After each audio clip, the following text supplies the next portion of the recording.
primeira atividade do quarto bimestre e são exercícios adaptados e retirados do caderno azul, aquele caderno Aprender Sempre, que é o caderno de recuperação e aprofundamento que a gente vai utilizar aí nos próximos dias.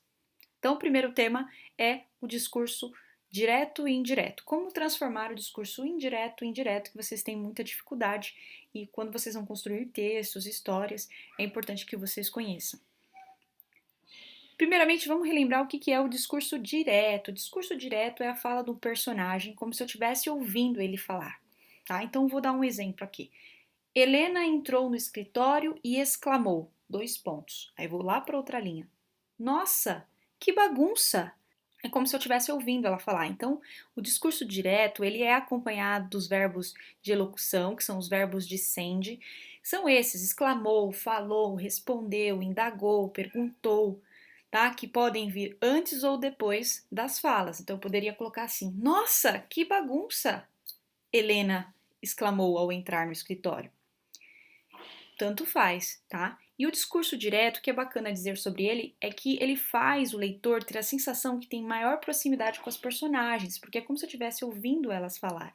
Então eu me sinto mais próxima e mais dentro da história. Já no discurso indireto, a gente vai ter a fala da personagem, mas com a intromissão aí do narrador, ele que vai reproduzir essa fala. Então vou dar o exemplo. Ao entrar no escritório, Helena, espantada, exclamou dizendo como o local estava bagunçado. Perceberam a diferença? Né? Então, nesse modo de discurso, no tipo de discurso indireto, é importante observar aí que a gente tem que tomar cuidado aí com os tempos e modos verbais e a gente percebe um maior distanciamento aí entre o personagem e o leitor. Tudo bem?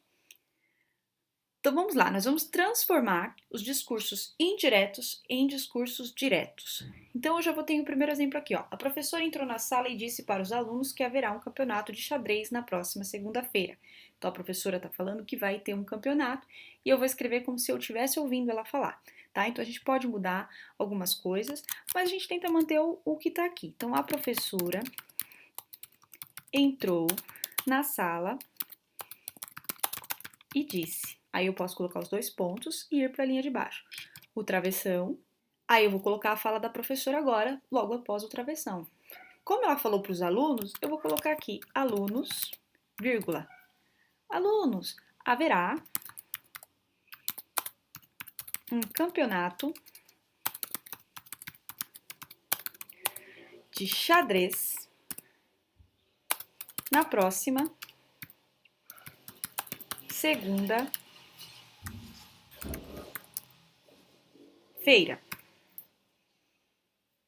Tá vendo?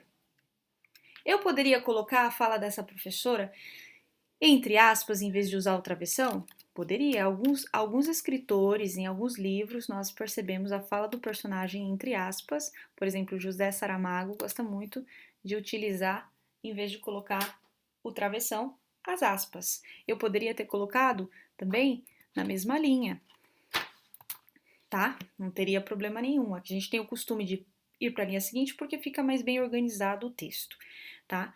Então, esse é o discurso direto, que a gente criou a partir do indireto. Então, vocês vão fazer a mesma coisa aqui no 2. Toma cuidado, que é um pouquinho maior. Olha lá, Carlos, todo animado, falou para sua mãe. Então, você coloca aí que ele vai falar para a mãe, o que ele vai falar para essa mãe.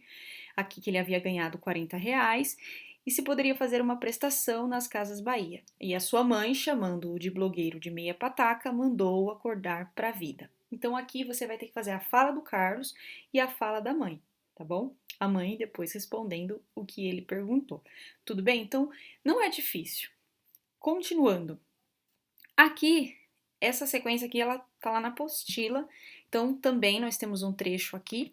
E vocês vão observar nesse trecho, tá? E vão transformar também as falas da personagem em discurso direto. Que está no indireto, então vocês vão trazer por direto. Planejando e organizando a produção de um conto. Então, lembrando aí, o conto é aquela história, aquela narrativa curta, pequena, com poucos personagens, com apenas uma situação que se desenrola, né? E vai ter lá um desfecho, um final, tá? Então, sem muitos dramas, sem muitos personagens, Então, isso é para que vocês lembrem que a gente tem vários tipos de conto, né? A gente tem conto fantástico, conto de fadas, conto de mistério, conto de terror, infinitos tipos de conto, tá? Então vamos planejar a produção de um conto. Então, primeiro a gente vai analisar esse conto que está aqui, A Mulher do Anacleto, e aí a gente vai identificar no texto qual que é o título do texto, qual que é o autor, o fato que inicia a história. Vocês só vão assinalar com o xizinho, já fiz aqui para vocês. Também o tema, o assunto do texto, tipo de linguagem, se é a linguagem formal, culta, com português correto, certinho, se é a linguagem informal, do dia a dia, popular, com gírias, expressões que não são registradas pela norma gramatical. Os fatos que formam a história, ou seja, o enredo, o que acontece no início da história, no meio e no fim, vocês vão colocar aqui resumidamente. E os fatos são reais ou fantásticos? É claro que essa história ela é inventada, ela não é real, mas é no sentido de os fatos estão mais para a realidade ou para coisas fantásticas. Por exemplo, porque um conto pode ser fantástico, como os contos de fadas, que a gente tem elementos mágicos, né? A presença das fadas, né? De coisas surgindo do nada. Personagens. Quais são os personagens que aparecem nessa história? O tempo.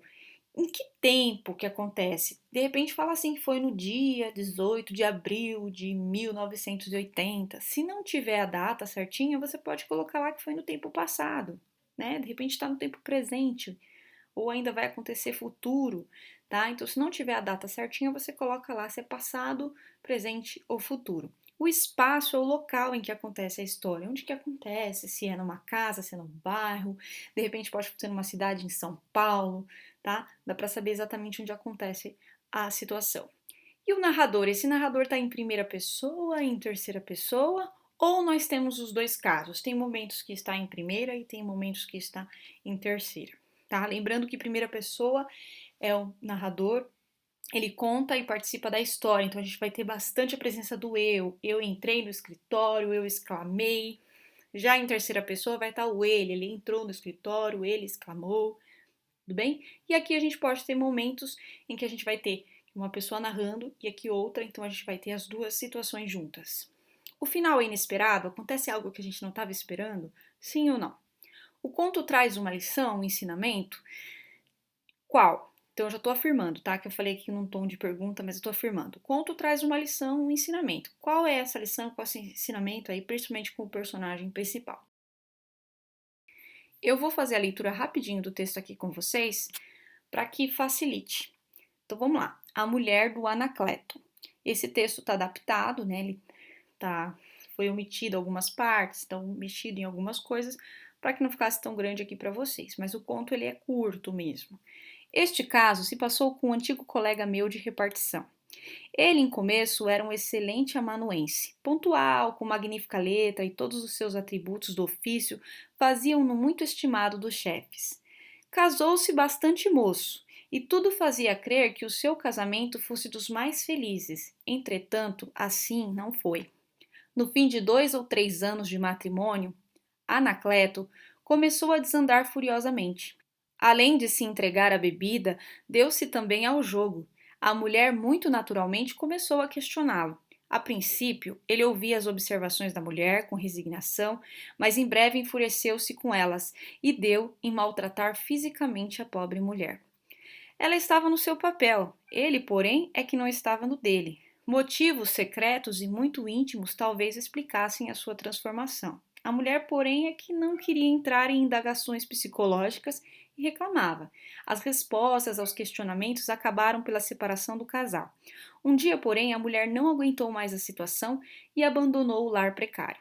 Foi para a casa de um parente e de uma amiga, mas não suportando a posição inferior de agregada, deixou-se cair na vida, transformando-se numa verdadeira catraia, que perambulava suja e rota pelas praças mais reles desse Rio de Janeiro. Quando se falava a Anacleto sobre a situação da ex-mulher, ele se enfurecia doidamente. Deixa essa mulher morrer por aí, que minha mulher que nada, e dizia coisas piores e injuriosas que não se podem dizer aqui. Uma mulher veio a morrer na praça pública. Eu suspeitei pelas notícias dos jornais que fosse ela. Apressei-me em falar para Anacleto, recomendando-lhe que fosse reconhecer o cadáver. Ele gritou comigo: Seja ou não seja, que morra ou viva, para mim vale pouco. Não insisti, mas tudo me dizia que era a mulher do Anacleto que estava como um cadáver desconhecido no necrotério. Passaram-se anos. O meu amigo Anacleto perde o emprego devido à desordem de sua vida. Ao fim de algum tempo, graças à interferência de velhas amizades, arranja um outro, num estado do norte. Ao fim de um ano ou dois, recebo uma carta dele pedindo-me para arranjar na polícia a certidão de que sua mulher havia morrido na via pública e foi enterrada pelas autoridades públicas. Ele estava se organizando para casar novamente, desta vez com uma mulher que tinha alguma coisa. Para isso, ele precisava provar o seu estado de viuvez. Dei todos os passos para tal, mas era completamente impossível. Ele não quis reconhecer o cadáver de sua ex-mulher naquela época. Por isso, para todos os efeitos, ele continuava a ser casado.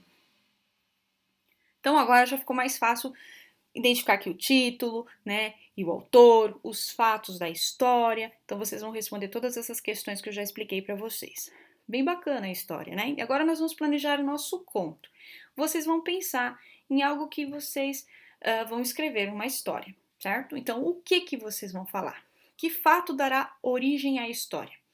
O que acontece, com quem, tá? O tipo de narrador que vocês vão usar vai ser em primeira pessoa ou em terceira pessoa? Qual é o tipo de discurso que vocês vão usar também no texto? Discurso direto ou indireto? A gente percebe aqui, eu não coloquei, mas a gente tem a presença, né, do discurso direto. Olha só que legal quando a gente ouve o personagem falar: deixa essa mulher morrer por aí, que minha mulher que nada. Fica bem bacana no texto, então tem que saber pontuar direitinho para que fique bem bacana e bem legal, tá?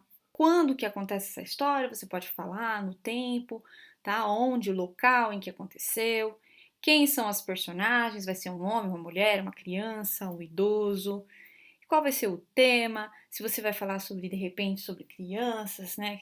Preconceito, como que você vai fazer o seu conto, tá? E o enredo é o que vai acontecer, você já tem que pensar o que vai acontecer no começo, no meio e no fim da sua história e vai colocar aqui.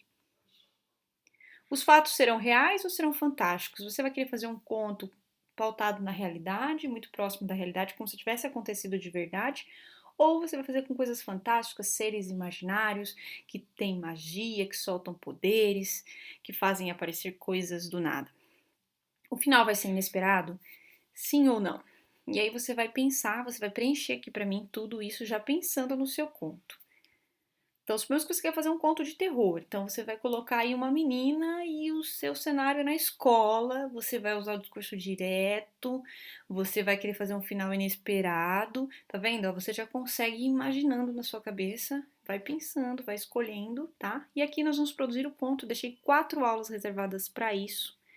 Vocês vão escrever o conto de vocês aqui. Lembrando que vocês vão escrever bonitinho, por exemplo. Em uma tarde, ó, aí você começa com a letra maiúscula bonitinho. Por exemplo, em uma tarde de segunda-feira. Aí cria lá o nome da sua personagem, Anabela. Saiu de casa sem rumo. Aí supomos que eu escreva mais algumas coisas aqui. Dá o enter, vai para a linha de baixo, dá um espaço, faz o outro parágrafo, faz tudo bonitinho, porque é um conto e eu vou analisar principalmente também o uso da pontuação, do diálogo. Se a personagem for falar, saiu sem rumo, por exemplo, perguntando. Se você fosse fazer aqui, ó, o discurso, já vou colocar aqui o discurso direto.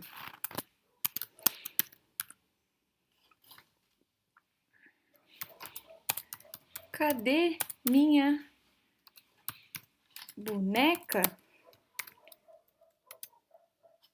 E aí eu posso voltar aqui com a fala do narrador de novo e vou dando sequência, ó, eu já tô narrando em terceira pessoa, e aí vocês vão fazendo bonitinho, tá bom?